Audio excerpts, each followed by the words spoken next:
आपको पता है हमारे गांव में कैसे लोग रहते हैं? गांधी जी ने कहा था बुराई मत सुनो, लेकिन ऐसा कोई इंसान है जो सिर्फ बुरा ही सुनता है। गांधी जी ने यह भी कहा था कि हिंसा मत देखो, पर लोग बाइक से भागते हुए चले जाते हैं वो सब देखने।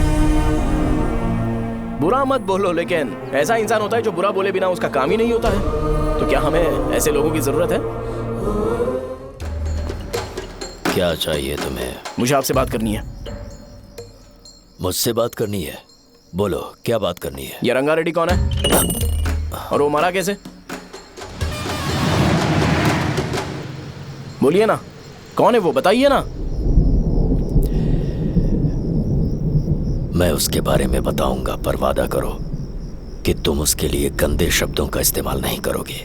अगर इंसान अपने लिए ही सोचता है तो वो बस एक आम जिंदगी जीता है, पर अगर कोई इंसान अपने आसपास, अपने समाज के बारे में हमेशा सोचता है तो वो रंगा रेड्डी जैसी जिंदगी जीता है।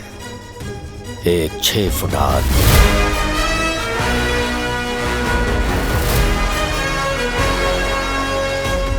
जिसकी शेर जैसी आंखें थी। वो एक ऐसा इंसान था जो गलत को गलत कहने से कभी नहीं डरा। उसके सामने चाहे जो हो, वो हमेशा लोगों की भलाई के लिए जिया।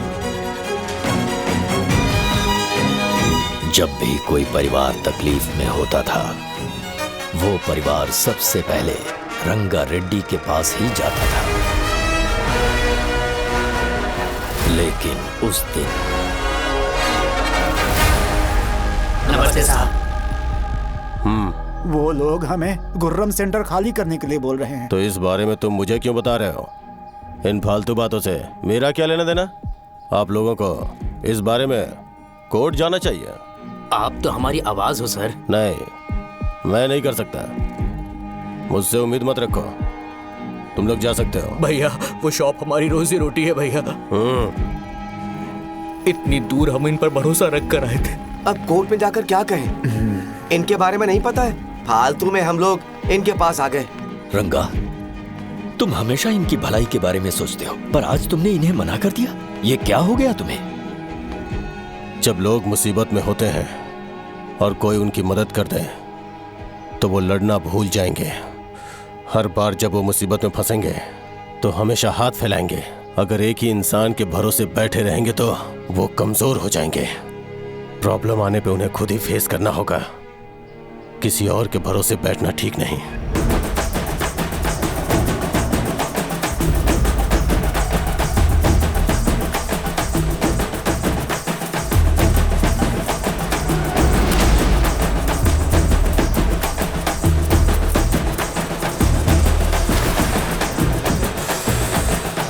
संकोच मत करो, आ जाओ।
दिन उसने तुम्हारी जान बचाने के लिए अपनी जान दे दी।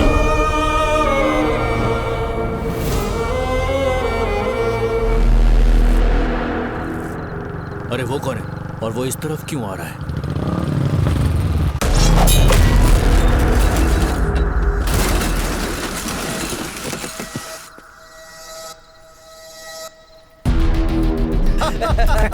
ये यहाँ पर आते ही हमेशा गिर क्यों जाता है?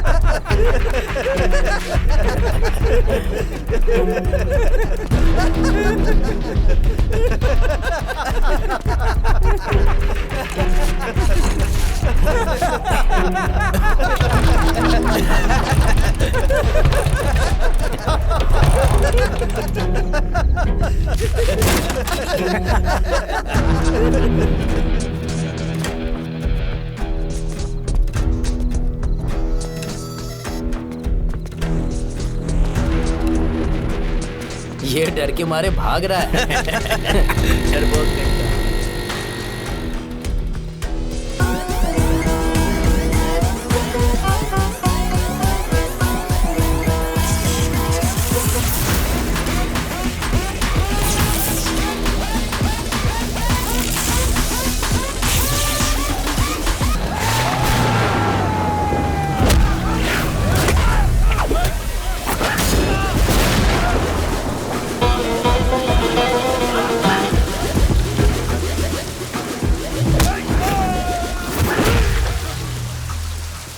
मुझे तेरा नाम पसंद नहीं, बिल्कुल भी नहीं।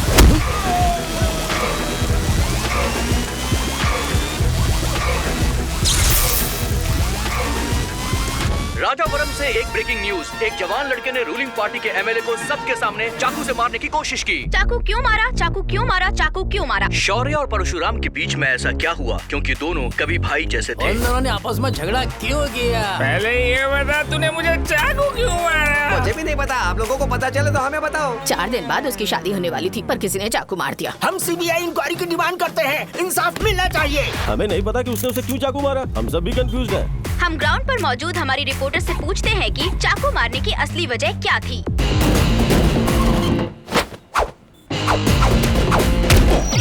संध्या, अभी हम लोग गांव के सेंटर में ही हैं। चलिए यहाँ के लोगों से ही पता करते हैं कि उन्हें इस बारे में कुछ पता है या नहीं। बोलिए। मेरा नाम पुकार है। गांव में जो कुछ भी होता है मैं उसका इकलौता सोर्स ऑफ गॉसिप हूँ, समझे आप? मैं बैचलर हूँ, आई एम स्टिल वर्जिन। तुम वर्जिन हो या नहीं, इससे लोगों को क्या है? शो भैया, आपने चाकू क्यों मारा? अरे मुझे इस बारे में कुछ भी पता नहीं है भाई। अरे ऐसे क्यों टॉर्चर कर रहे हैं ये लोग मुझे? क्या तुम्हें पता है कि उसने चाकू क्यों मारा? नहीं नहीं सर। संध्या, इन्हें नहीं पता है।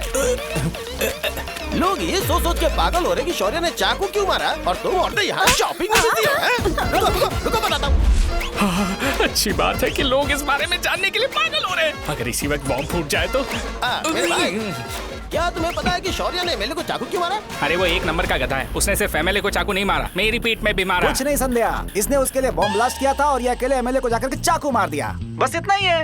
एक लड़का चाकू से लोगों को मार रहा है और दूसरा लड़का बॉम्ब ब्लास्ट कर रहा है। क्या हो रहा है? कुछ समझ में नहीं आ रहा है। कैसे लोग मरे हुए यहाँ पे? सब पागल हैं। वो भगवान है, हमारे एमएलए भगवान है।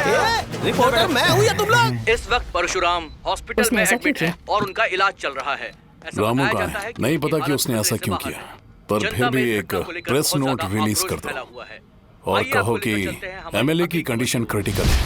एमएलए जी की कंडीशन बहुत क्रिटिकल है, प्लीज हमारे साथ कोऑपरेट कीजिए। ओके ड्राइवर साहब, आपको पता है उसने चाकू क्यों मारा? साईं बाबा वाटर सप्लाई 98488700 मैंने पूछा क्या?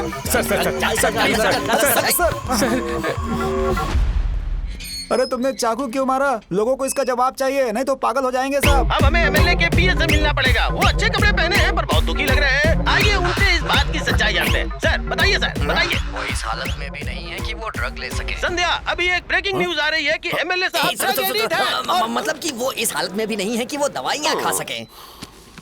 इसे जेल में देखकर बहुत खुशी हो रही है। कहीं है हमें तो चाकू नहीं मारेगा। क्या किया तुमने? बॉम्ब ब्लास्ट किया था। Bomb blast? तूने ही तो बटन दबाया था। आतंकवादी, देशद्रोही, तुम्हें तो बॉम्ब ब्लास्ट की कड़ी सजा मिलने वाली है। हमें मार देंगे क्या? अरे मैंने अभी तक जैकेट पूरा नहीं किया यार। तुझे अभी भी जैकेट की पड़ी है क्या? ये हमारे लिए सही मौका है। अगर हम शो को हमारी पार्टी में मिला ले तो फ्री में प्रमोशन हो जाएगा। सही कहा। चलो। सिंपैथी लेने के लिए बोला कि एमएलए ने चाकू मारने के लिए कहा। हम तुम्हें एमएलए सर हमें बताइए, आपने एमएलए को चाकू क्यों मारा? बताइए हमें सर, हम जानना चाहते हैं। जवाब दीजिए सर, जनता को जवाब दीजिए। ये रंगा रेड्डी है कौन? शौर्य का एमएलए को चाकू मारना और रंगा रेड्डी के बीच क्या संबंध है? आइए जानते हैं पुकार क्या बोलना चाहते हैं। बोलिए सर। राजवरम हटो हटो हटो हटो। तुमने देखा ना संध्या, राजावरम के लोग सच बोलने से डर रहे हैं। Over to studio. संध्या बात सुनाई दे रही है ना? देखिए, आप मेरा नाम बार बार मत पुकारिए और आप न्यूज़ कवर ओके संध्या, ठीक है। उसकी वजह से सेंटर के लोग अच्छी जिंदगी जी रहे हैं, यही सच्चाई है। तो फिर लोगों को उस भले आदमी के बारे में अब तक पता क्यों नहीं चला? तो जिसने एक अच्छे आदमी को मारा है, तुम लोगों ने उसे एमएलए क्यों बनाया? 1 मिनट। वो नहीं चाहिए सर, हमें वो एमएलए नहीं चाहिए। हमें वो एमएलए चाहिए ही नहीं। अरे मुझसे बहुत बड़ी गलती हो गई जो हमने इसे वोट दिलवाया। वो हमारे साथ जानवरों की तरह बर्ताव करते हैं।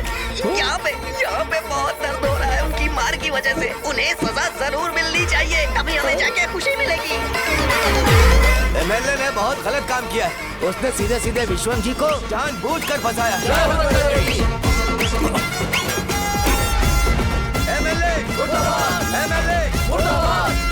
हम अभी राजावरम पुलिस स्टेशन के बाहर हैं।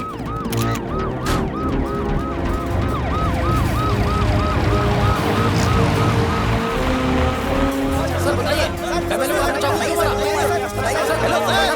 सर बताइए कि आपने एमएलए को चाकू क्यों मारा? अरे मैं वही सवाल पूछ रहा हूँ। बताइए सर, आपने उन्हें चाकू क्यों मारा? मैं अपने पापा को किसी तरह कन्विंस कर रही थी, तो ये सब क्यों किया मुझे समझ नहीं आ रहा। सर, आपने एमएलए को चाकू क्यों मारा? जवाब दीजिए, जवाब दीजिए सर।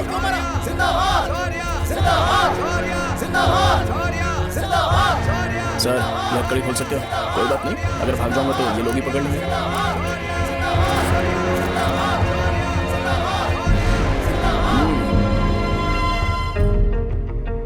मैंने बहुत सोचा कि आपको इस बारे में आखिर कैसे बताऊं। हाँ, अपने लोकल सिटी केबल से बोला था कि मुझे कुछ अच्छी चीज ब्रॉडकास्ट करनी है। पर जैसे ही मैंने एक आदमी को चाकू मारा तो पूरी की पूरी स्टेट मीडिया यहाँ पर आ गई। सॉरी भाई, आपने क्यों मारा? अरे मुझे बोलने दो यार, रुक ना। मैं लोगों के लिए और मीडिया वालों के लिए ताली बजाना चाहता हूँ कि वो लोग वायलेंस को इतना ज्यादा अटेंशन और एनकरेजमेंट दे रहे हैं।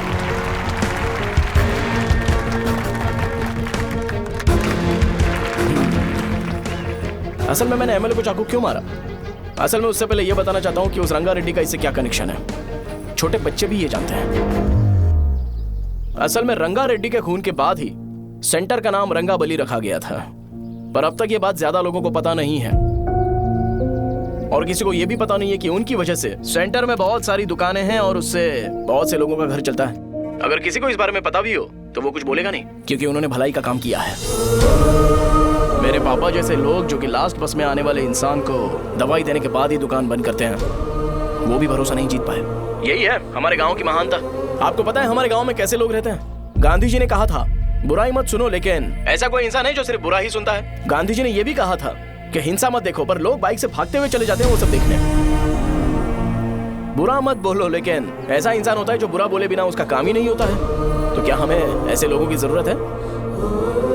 स्पेशली मेरे जैसे लोग जिसने किसी को चाकू मारा है उसको माला पहनाकर स्पीच देने के लिए बोल रहे हो। आप जैसे लोग जो सारे काम छोड़ के मुझे इनकरेज करने के लिए आए हो और गर्मी में भी यहाँ पर इंटरेस्टिंगली खड़े हो। आप जैसे लोग जो क्रिएटिविटी से न्यूज कवर करने के लिए आए हो। अपोजिशन लीडर जैसे लोग जो मेरे क्रिमिनल होने की वजह से एमएलए की टिकट दे रहे हैं। ऐसे ही तो लोग रहने चाहिए, है कि नहीं? और इसी वजह से तो समाज में अपराध बढ़ते जा रहे हैं, लेकिन सोसाइटी को इससे कोई फर्क नहीं पड़ता। मैडम आप, हाँ आप ही बताइए, आप कब से यहाँ पर गर्मी में खड़ी हो? जब आप यहाँ से घर पे जाओगे और आपके बच्चे आपसे पूछेंगे कि आप कहाँ पर गई थी, तो उन्हें यह मत बताना कि ऐसे इंसान से मिलने गई थी जिसने मर्डर किया है, बल्कि उन्हें यह बताना कि मैं एक ऐसे इंसान से मिलने गई थी जो बहुत ही अच्छा इंसान है। क्या कहते हो आप लोग? चलिए आज से बदलाव लाते हैं। आज से ये हिंसा और लड़ाई बंद कर देते हैं और मुझ जैसे बेकार इंसानों से हमेशा के लिए दूर रहते हैं। बस अच्छाई के बारे में बात करेंगे। बदल जाओ यार, उस गंदे इंसान को भूल जाते हो जिसने रंगा को मारा था, और ये बात याद रखते हो कि रंगा ने हमारे लिए क्या किया है। रंगा बली सेंटर का नाम बदलकर रंग भले सेंटर कर देते हैं।